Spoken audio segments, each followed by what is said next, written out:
Estou aqui para fazer uma videoaula como tu instalar o TenSpec 3 e poder usá-lo.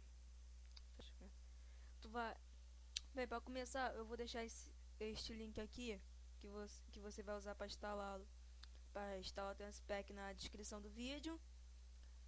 Para tu poder instalar, você vai vir aqui em Ingest Download. Sabe como é que se fala essa merda? Aí tu vai clicar aqui, Public Download. No meu caso, eu não vou instalar porque eu já tenho. Aí tu vai poder minimizar isso aqui, vai em meus documentos, no teu caso pode ser diferente. Cadê o download nessa merda que eu agora não acho? Olha tudo download, filho do mal. Aqui. Downloads. Tá de sacanagem, Javier? Porra. Tu vai clicar, vai executá-lo. Tananã, vai fazer tudo lá direitinho. Pode fechar essa pasta. Aí ele vai ficar exatamente. Calma aí.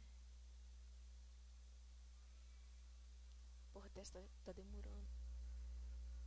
No meu caso, eu tô jogando Crossfire. Então, o meu server endereço é cf.tenspark3.com.br, que é o que a gente usa.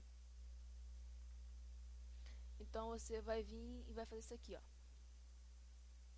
Vai clicar em Connections, Connect.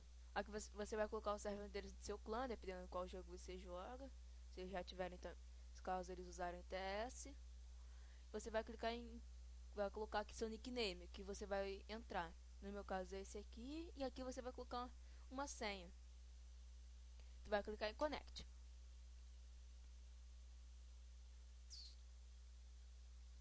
Aqui tu vai dar um OK. Aí tu vai vir descendo, tu vai procurar seu clã. Como você pode ver, aqui tem vários. Tem bastante tipo de clã nesse TS aqui. Como eu sou mod de mim, eu posso entrar em qualquer sala. Tá vendo? Tô entrando em qualquer sala que eu quiser. Mas no meu caso, o meu clã é o que tá em primeiro aqui na lista, que é o 9 na ele. Tu vai, no caso aqui, tu vai dar 2 cliques para colocar a senha. Eu não preciso. E agora é só você se divertir com seus colegas. Pode ser uma zoação que você quiser. E é só curtir. Falou, galera.